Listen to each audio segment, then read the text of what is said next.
Hey, yo, Rob, guess what? What's up, man? The Spurs are going to the finals, baby. There we go. It's All right. 1999 again. 1999, yeah. The Spurs knocked out the Thunder in game seven of the Western Conference Finals, and now they're going to the finals. Um, man, I don't know. I know where we're going to start. We're going to start with the game before we move on to the Spurs and Knicks. But, man, where do you think we should start with this game seven? I know we kind of we can kind of recap the series a little bit there, or getting to this point. But man, what a hard fought series. Yeah, I want to start giving flowers to SGA. I think there was Okay. a ton of obviously discourse around flopping and what he's contributed to that. He is by far Yeah. not the first person, but Yeah. what I loved was I saw like how truly great of a player he is in Game 7. Because I said now there was a couple, right? He definitely jumped Yeah. sideways into Devin Vassell on a 3-point attempt, and there was a couple others, but I would say his game looked completely different in his approach. He was decisive. He went quickly, and man, he still hit a ton of contested jumpers Oh over yeah, man. a lot of guys. Finished with 35-9.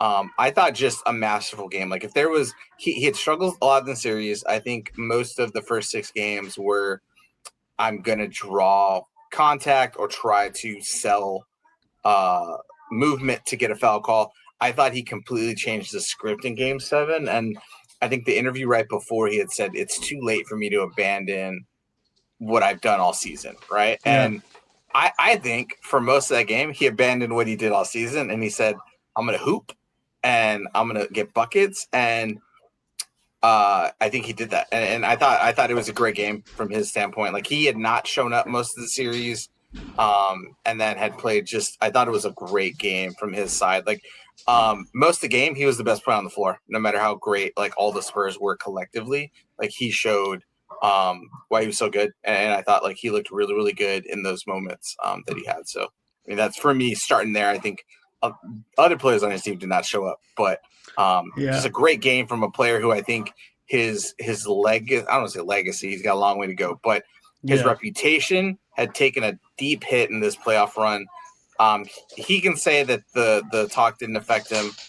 I think that this for him was like a great way to at least say, hey, we didn't win it, but I showcased who I was. So Yeah, man. Absolutely. Especially seeing you mentioned it, the tough shots. Seeing Shea like just going and battling and making tough shots over people. Seeing him going back and forth and the back and forth because man, I think everybody loves to watch. I think aesthetically, like a fast paced game where the both teams are going up and down the floor. It's tough. They're being physical. I think that's why people like it better when like the whistles, aren't called as much, yeah, unless it's egregious. But you really get to see, what kind of hoopers they are. You get to yeah, see yeah, straight up hoops. And when you see this guy going down, making tough buckets over people, and just crazy shots with people like right on him, it just kind of reminds you like, oh, like this dude's really good. Like he's not good just because he gets to the free throw line. This dude's good because he's good and he can make difficult shots. And he elevates and keeps his team in the game. And but like you said, uh, he did need some help from the rest of the team, and which I don't know who else you would say showed up besides maybe Cason Wallace or McCain. fantastic. In case Uh, Wallace just got himself a pretty big extension off of his play in the series, but shooting in the seven. But what he hit 6 threes? Got to look it up. I don't remember 6 or 3, but he played fantastic as well. Probably the only two. Jalen Williams, I think, had a good yeah, night for them. Jared McCain, not as much, but I think overall, Casey Wallace probably was it, right? Like he was just that good. So so after the game, did you kind of hear when they talked about like his future with the team? yeah, I did. I heard Yeah, that it's soundbite, kind of right? weird. Like I was like, is he gone? Is he that gone? was Because he that was was like, I an gotta do interesting one, he man. I think he said what did he say? I have to do what's best for me, kind of like something to that I got to do what's Uh, best. Yeah, what's best for me to get better. I'm not worried yeah. about the Thunder. And that's telling, right? Like this team. I think the other part of the discourse, right, was around who didn't show up, and elephant in the room, right? Chet Holmgren, 4 points, 2 shots, didn't attempt a shot after the first quarter, I believe it was, Hmm. and clearly just looked uncomfortable in so many instances. For moments of time, for how great they looked as a Spurs fan, like the Spurs bullied him, like guards bullied him, right? Julian Yeah. Champagny had countless drives to the rim where he bumped him. Keldon, in game 2 had a bump into a dunk, over Chet, and then I think it kind of capped off with his Thunder in the middle of a run. He drives right baseline at Wemby and just falls down. And Wemby takes the ball from him, points, and walks back. And I think it just, that encapsulated kind of what his, play looked like for the series. And it's been called out. I think he didn't have a great finals series, right? But just to this level, where I think the best game he had was 12 points, but he just looked again like he was not able to step up to that. And I think the talk has now been, oh, do they blow it up? Like, do they package Chet with their picks to go after Giannis or try to move up in the draft? I think it's a little premature, a little crazy, right? Like this team Yeah. was the number 1 team in the NBA for the second year in a row. Hmm. Best record, second year in a row. Um, both teams fought injuries through this series. They obviously would have benefited from Jalen Williams being out there, probably. AJ Mitchell being able to play more than he did from the beginning of the series, although I don't think he brought over the same level of play he took from like the Lakers series, right?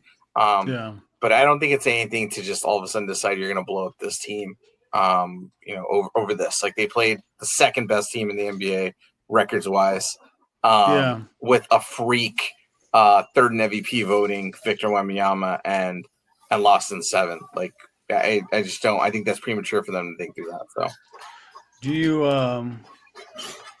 I don't know. Like, what do you think it is for Chet? Is this mental? Is it all mental? Because obviously he looks good against the other. What is it? 28 teams in the NBA, or 26 teams, or yeah, 28 teams. Yeah. So I don't like what's going on with him.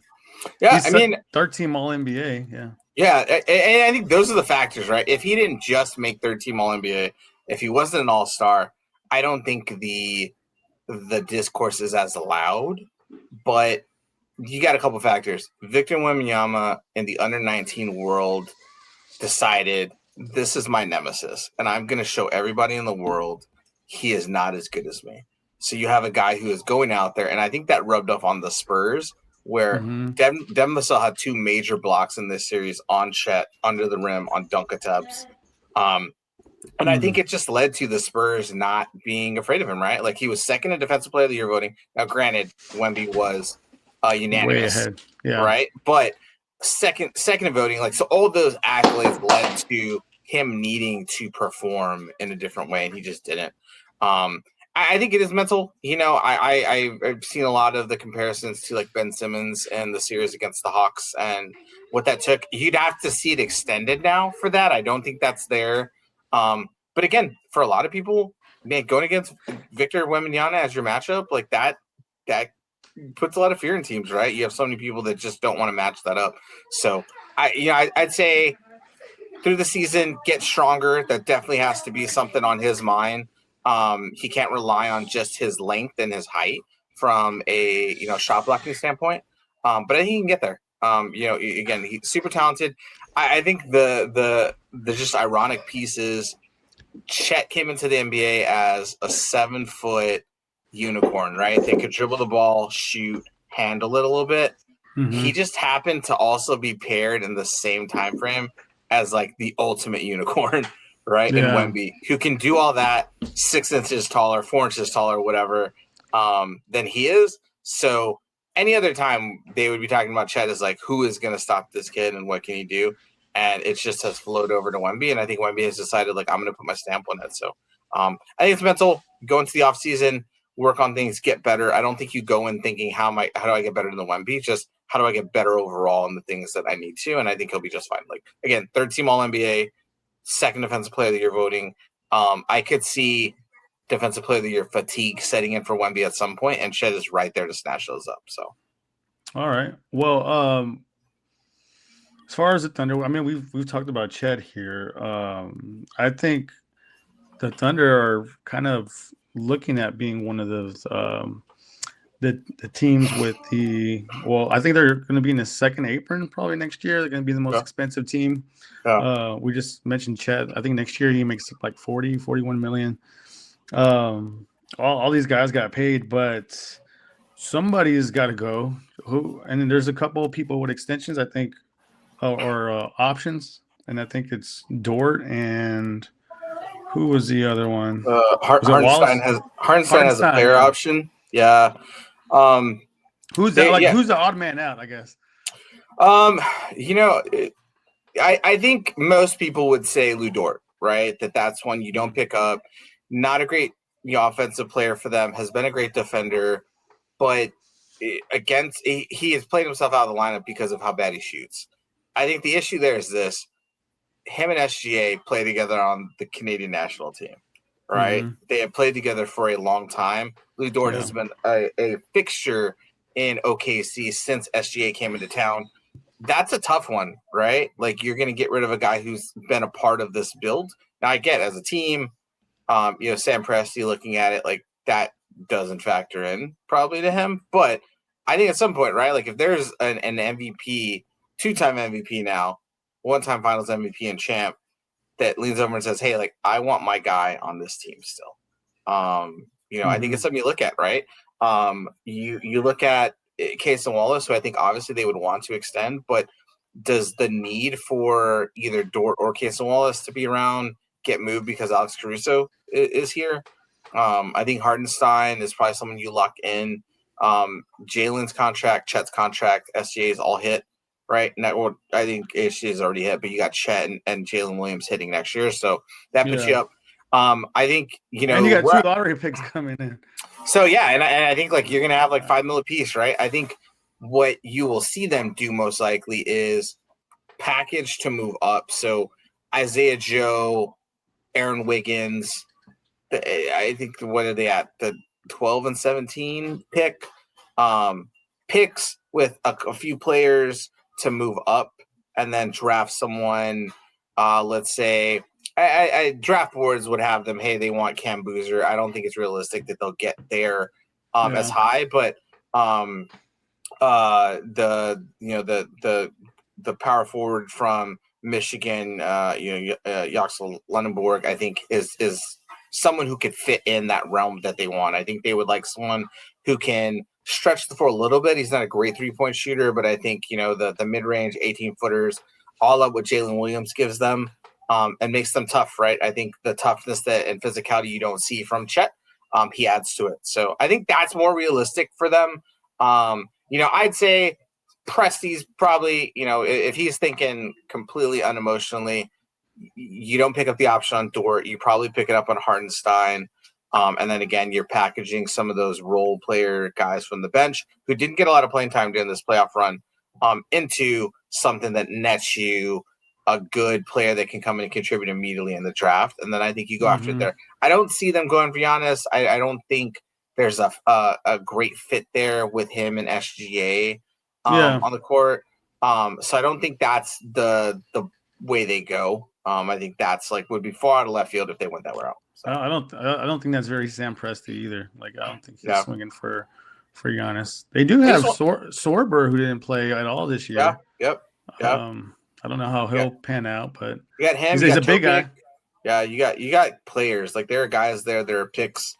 I think they have the most draft capital. They'll make something happen. I just don't think it'll be as splashy as teams think. Sam Presti is not one to panic right now. Like they won the championship last year. They lost by 8 points, right? Realistically, they hit a couple threes in there at some key moments or get some stops, and they're back in the finals, and they're probably the favorites in the finals. So I don't think they're going to panic. I think even if they just ran it back and they said, "Hey, we're going to resign, we're going to pick up the options," We're going to worry about the second apron when it hits, and our new ownership is going to deal with that. I think those make way more sense than making any drastic changes. So You know what these playoffs has made me realize, man? You're never you're never as deep as you think you are. Yeah. And Spurs, we talked about how deep they were with their guards. And then, at one point they were playing with just Castle and because Fox and Harper was out. And then, we talk about the deepest team in the league, which everyone would agree is the Thunder.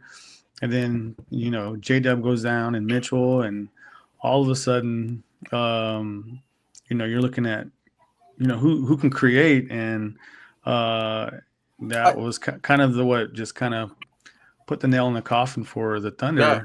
And even that, Jalen Williams had been hurt. This was a throwaway season essentially for him. Yeah, he's been hurt all year. AJ Mitchell just came off of being probably the best player in the series against the Lakers.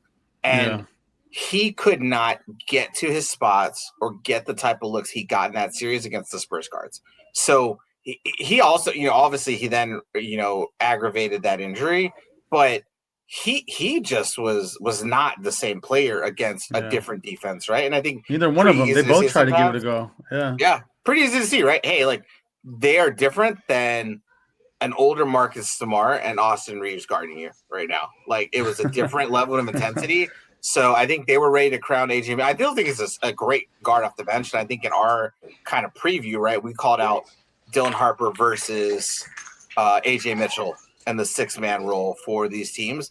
And obviously, even before the injury, Dylan Harper just completely outplayed, AJ Mitchell. So a lot of talent going forward. They're still deep, but I think it showed that, hey, having depth where these are spot-up wing shooters versus creators against this type of defense, it was just different. So, Isaiah Joe and Aaron Wiggins couldn't get on the floor for most of the series, right? To do anything. So, but it was a great series. We went to 7. After the Spurs going down, after Game 3 being down 2-1, I was looking, looking a little nervous there. Well, it makes you as a fan kind of nervous about, all right, if you lose this next one, you're in big trouble. And the Spurs, give them credit, they responded in Game 4 and 5, or was it Game 4? I'm trying to remember now. They responded in Game 4, lost Game 5, and then went back to back Game 6 and 7, right? Yeah. All right. And man, for them being so young and responding the way they did and going to Oklahoma City, winning in a Game 7. I was in the building, man. That arena was loud. It was rocking. I could see how a lot of teams go in there to get real intimidated by just the environment and how pumped they get, or how pumped they get the team there in Oklahoma City. But Spurs, you could tell they weren't having they were locked in that game. I know there was some lead changes in the third and the fourth, but they led the majority of that game end to end. Do you remember the moment? I want to ask in a minute about the Vassell dunk at the end. But do you recall, they win by 8? I think they're up 6. Vassell's dunk puts them up 8. That's the final score or final basket for the game. Was there a moment before that where, the wind came out of the sails for the arena where, hey, that just happened and they understand, or they at least see, hey, we're probably not going to pull this out? Do you recall or was it the Vassell dunk at the end that just said, hey, it's over? I think right before that, while they were trying to score, and they just, they had 2 or 3 looks at it, and they just could not get it. And then once it got kicked out, obviously everyone thought it was over, and they thought he was gonna just dribble it out. Then he went and he slammed it, just took out all his aggression, and that was my question. I was gonna ask is that the unwritten rule, right? And most people will say play the end of the clock. I think rivals don't care. Yeah. I loved that he did that, and I think most fans would say that was fantastic for him. I've seen from an OKC team, or fans at least of the OKC Thunder, them saying that was classless, tasteless, right? That he did that. I will say The response, well, the way I felt, I mean, I was surrounded by Oklahoma City fans, but by that point, everybody was just so upset that they lost and that they could not score. They didn't really care. Well, from what I saw, no one really cared. They were just upset that Yeah, their team was losing, got it. and then that dunk kind of just sealed the deal, and they were ready just to get out of there by that point. I and I don't like there. It's a small difference. He dunked it. I think there was 4.2 on the clock left, around that 4 second mark, and I felt like if it was clock running out and he went and dunked it, that's a little more disrespectful. I think for me, I was like, the Spurs are up 6.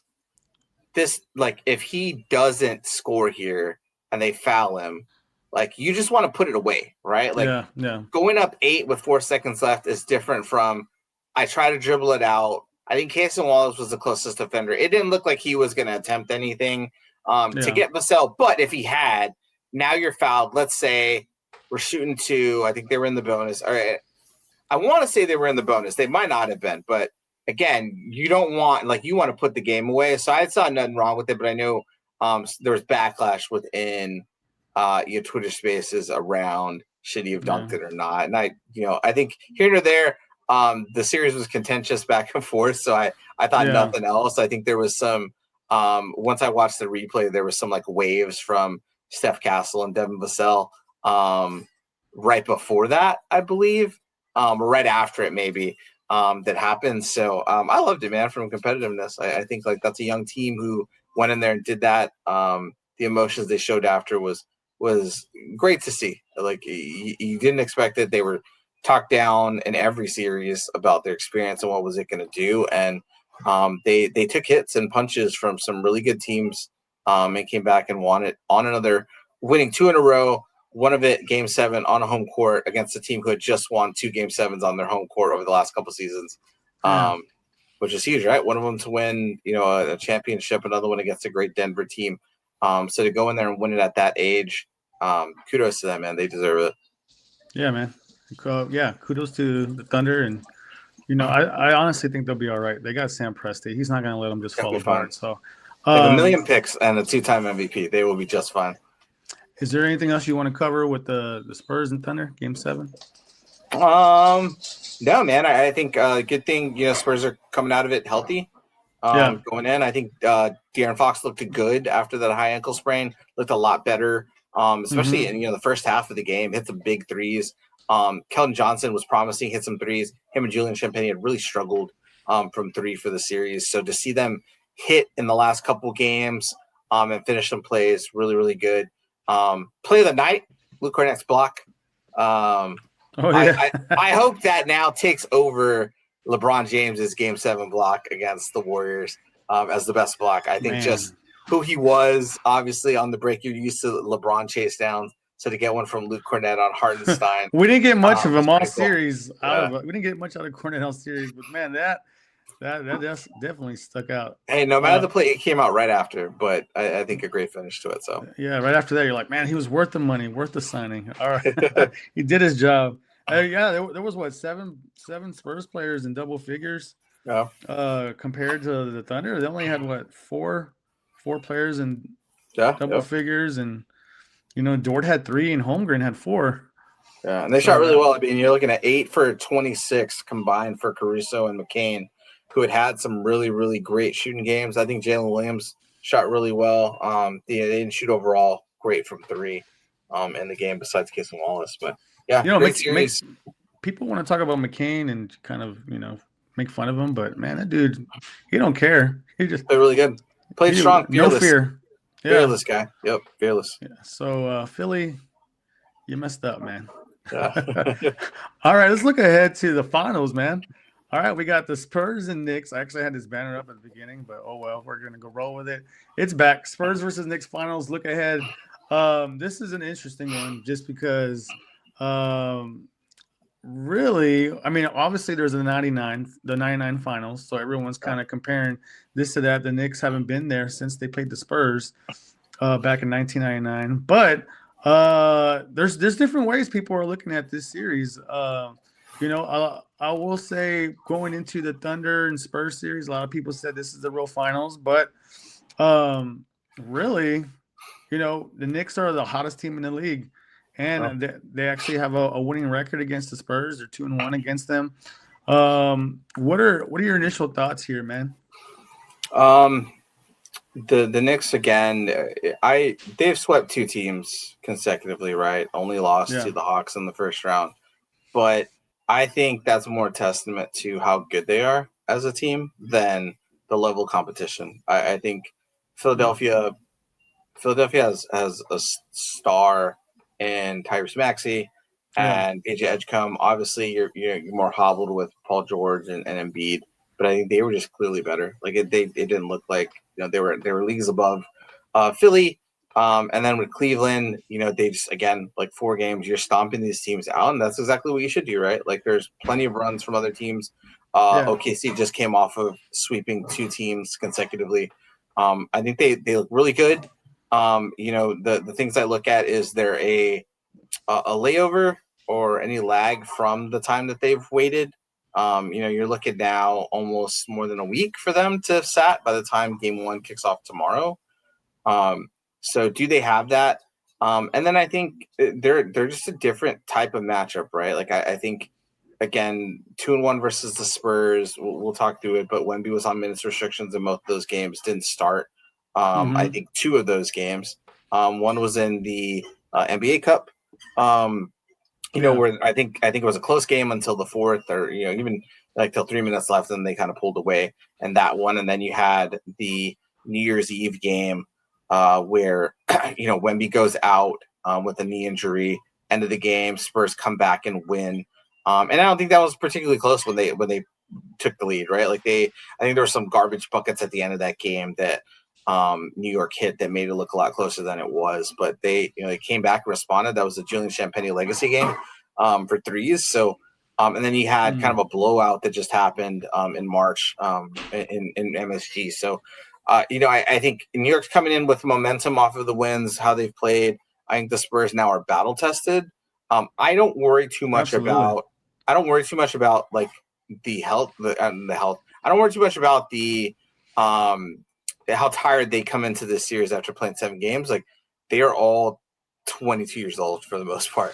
I think Yeah. I think 3 days off they will be Actually, okay. if it was the opposite and they got a lot of rest, with this Yeah, team, you'd probably be like, they just need to keep playing. Don't stop. this Just is keep this going. is a team. I don't think it's house money that they're playing with, right? I think the Spurs are not just happy that they won the Western Conference Finals, but I think they are riding this high and they're going to stick with it. I think the changes that happen, right, to call out are Jalen Brunson, similar in his attack to SGA, where he is looking to draw contact. He is a much stronger guard, though, than SGA.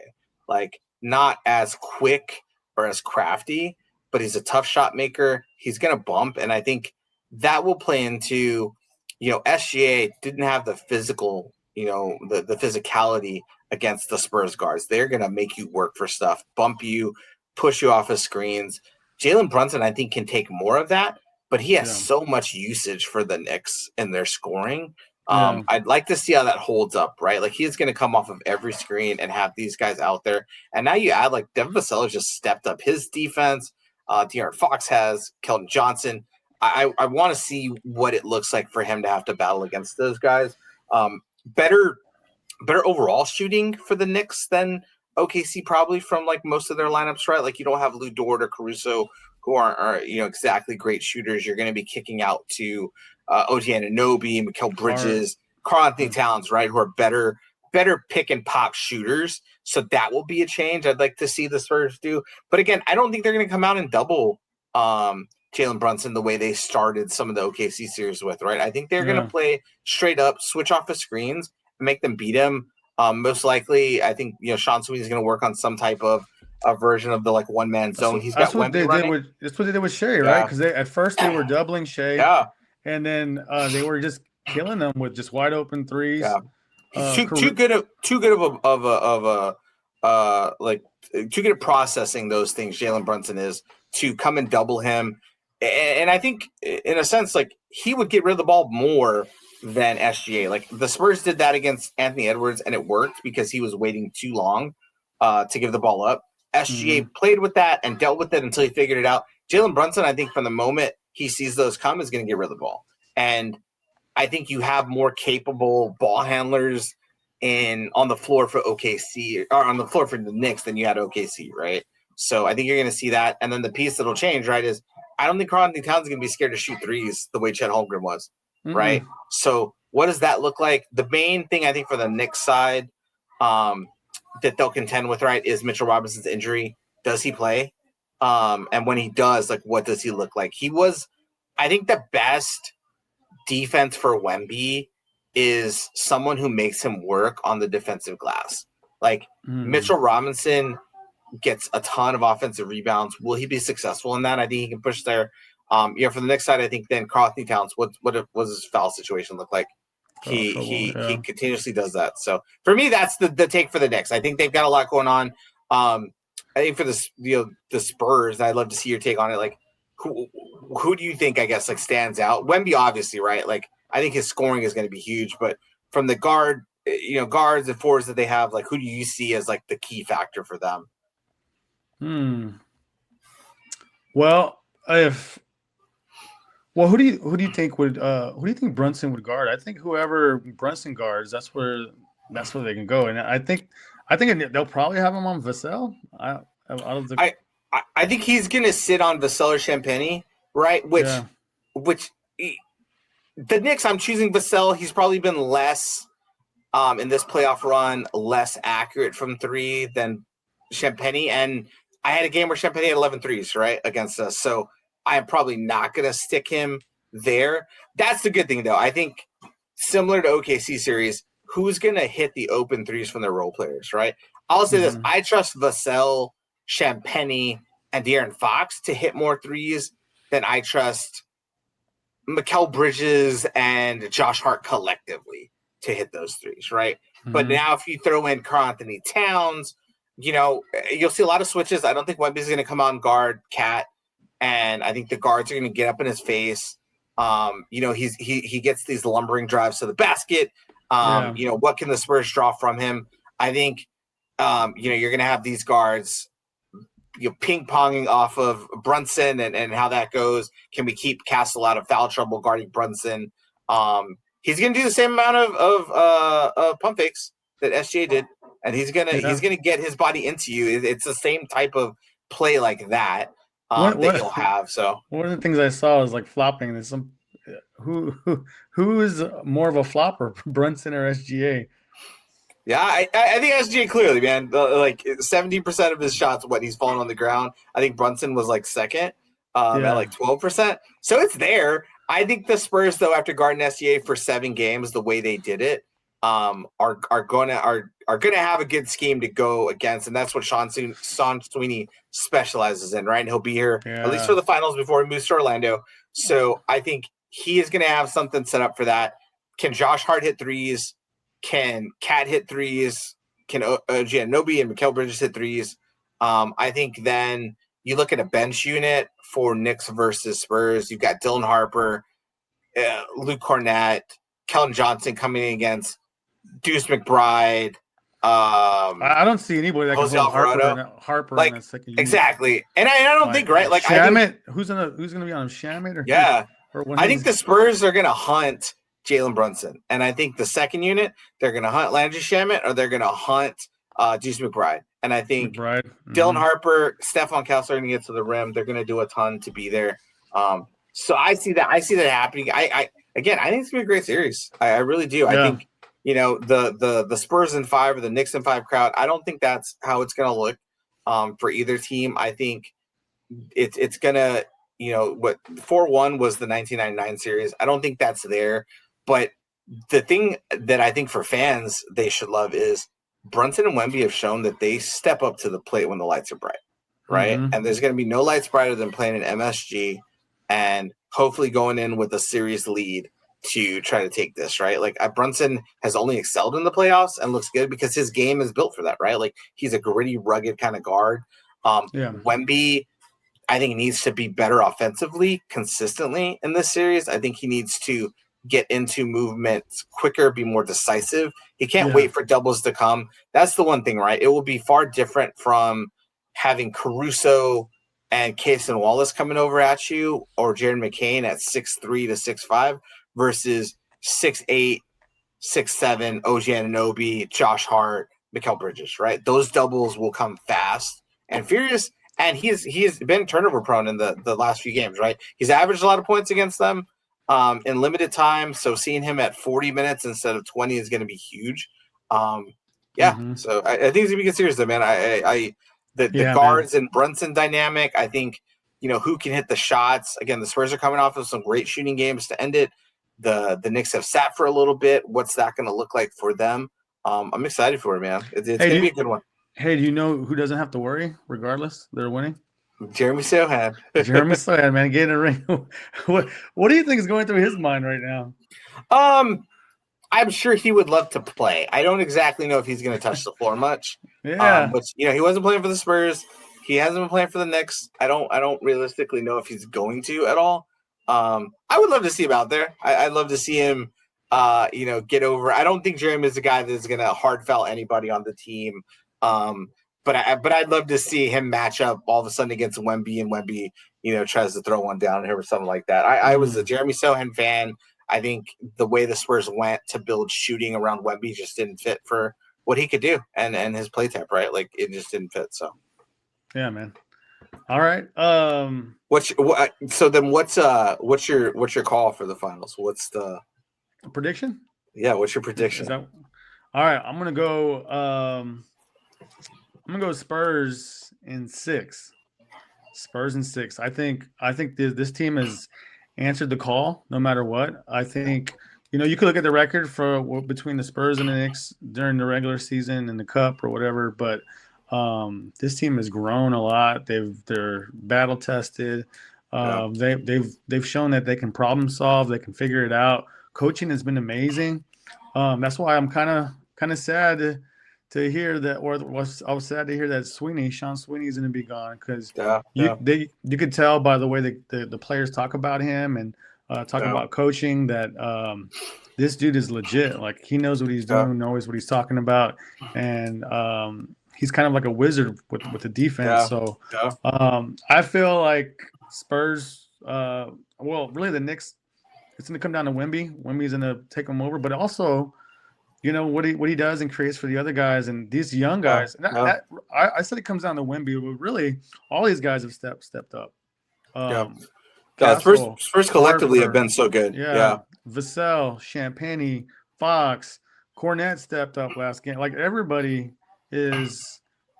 all in, built in, and the camaraderie that you see on this team is just amazing. And it just feels different. And man, I honestly just love this team. Just watching them play. So I got Spurs in 6, man. What are you thinking? I'm right with you. I have Spurs in 6. I foresee this. I think you got game 1 where the Spurs are riding the momentum. I think they start slow, take over the game at home, and finish it off. I can see them dropping a home game next. I think they pick it up, but I think ultimately the guard play of the Spurs on the defensive side, every one of them gets after, right? You're not going to put in a bad defender. The Knicks are going to switch out some guys who are not great defenders, right? Like, they have a ton that are. I think they're going to try to stifle Brunson as much as they can. I think Wemby on the back line is going to be tested, but I just think that this is the moment he has always wanted to be in, and he's going to rise to the occasion. I think Brunson's going to have a great series too, but I think Wemby is going to really show that this is my league, this is my time, I'm taking over, and leave no doubt. So I think the Spurs in 6. I think it will be a hard-fought series. I don't see, if there's going to be a blowout, I think game 1, game 5, possibly where the Spurs just come with momentum, hit a ton of shots.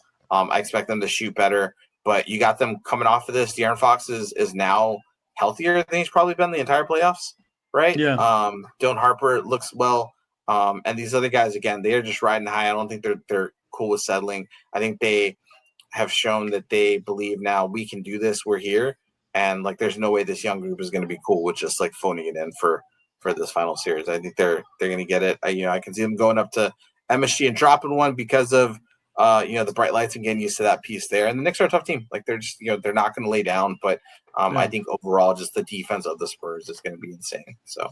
Do you worry about the emotional hangover from Game 7 with the Thunder at all? You feel like it carries over a little bit, or do you think that this team is really good? Like they're pretty focused? Because I know the Thunder have kind of they've had the crosshairs on the Thunder for a long time, and the Spurs were built around that, and a lot of their season has come to like we knew we had to go through them.